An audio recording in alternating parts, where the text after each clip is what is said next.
इसमें कोई शक नहीं, भारतीय जनता पार्टी ने उत्तर प्रदेश में बहुमत की सरकार बना ली।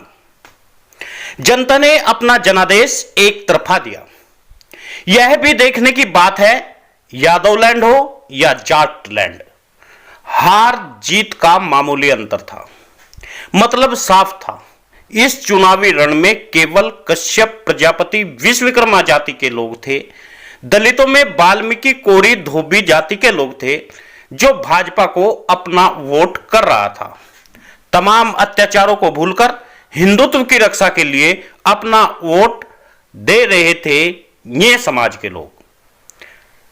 ठाकुर योगी की जाति को देखकर वोट दे रहा था, ब्राह्मण आरएसएस को देखकर वोट दे रहा था, मगर ये तमाम छोटी छोटी जातियां चुनावी रण में ब्राह्मण ठाकुरों में सबसे ज्यादा अपना वोट दे रहे थे और सबसे आगे बढ़ चढ़कर चुनाव में हिस्सा ले रहे थे। कुछ पटेल, भूमिहार, अल्प मात्रा में विश्वकर्मा, प्रजापति व सैनी समाज के लोगों को भी प्रत्याशी बनाया गया था। वहीं पर खतौली में प्रजापति समाज की दावेदारी विफल हुई। महंत शंभुनाथ की दावेदारी फेल हो गई। कुदारके में कमल प्रजापति को प्रत्याशी बनाया, वहां बीजेपी का कभी जनाधार था ही नहीं।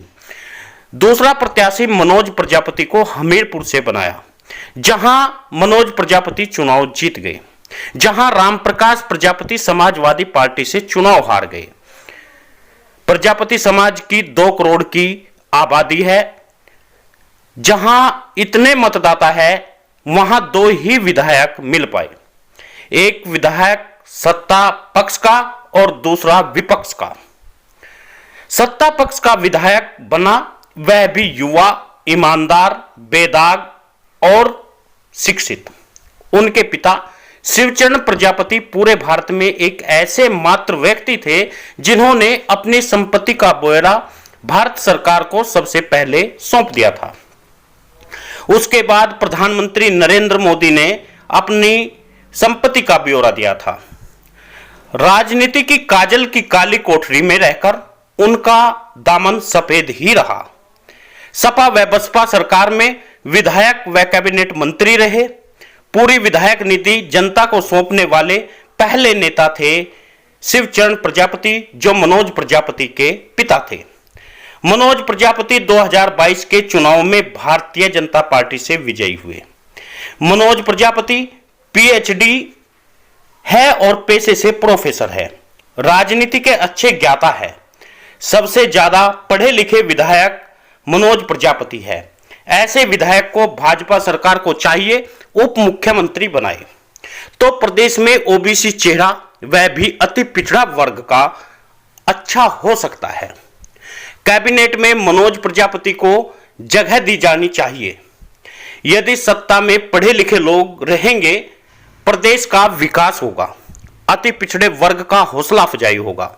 दोस्तों, आप इस वीडियो को यदि संसार के किसी भी हिस्से में देख रहे हैं, वीडियो को शेयर जरूर करें और वीडियो को शेयर करके प्रधानमंत्री तक जरूर पहुंचा दें, ताकि देश में शिक्षा, ईमानदार लोगों के हाथ मजबूत हो सके, ईमानदार लोगों का सम्मान हो सके।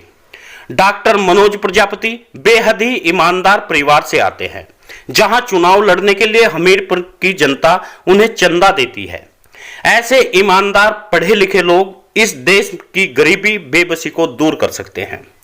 अब सोचना यह होगा कि ऐसा तो वर्षों से होता हुआ आया है।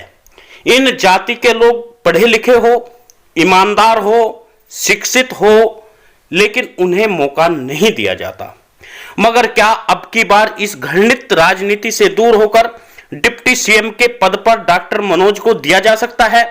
यदि ऐसा नहीं होता तो सरकार की मंशा पर सवाल तो खड़ा होता है। शिक्षित, ईमानदार यदि नेता है, उनके पिता परिवार पर किस तरह से का कोई भी आरोप अभी तक नहीं है। यदि कैबिनेट में बाहुबली आरोपी आते रहेंगे तो मैं समझता हूं भाजपा पार्टी भी अन्य पार्टियों की तरह कोई अंतर नहीं रह जाएगा। आज तक मतदाता इस पार्टी को राष्ट्रवादी, हिंदू व दंगा रहित ओबीसी हित की पार्टी मानता हुआ आया है। मगर क्या इस तरह सर्वगुण संपन्न विधायक को डिप्टी सीएम बना पाएगी भारतीय जनता पार्टी, या फिर जातिवादी मानसिकता में एक बार फिर इन लोगों को सत्ता से दूर कर दिया जाएगा? कौन सा ताना बाना बुना जाएगा, यह तो बाद में ही पता चलेगा। लेकिन फिलहाल तो आप तमाम लोगों को चाहिए कि आप वीडियो को ज्यादा से ज्यादा शेयर करें, और इतना शेयर करें कि शेयर रुकना नहीं चाहिए। अंत में आपसे मेरी यही अपील है, आपको यदि वीडियो अच्छी लगी है तो आप लाइक जरूर करके जाइएगा। लाल रंग से लिखा है सब्सक्राइब, उस पर उंगली लगाकर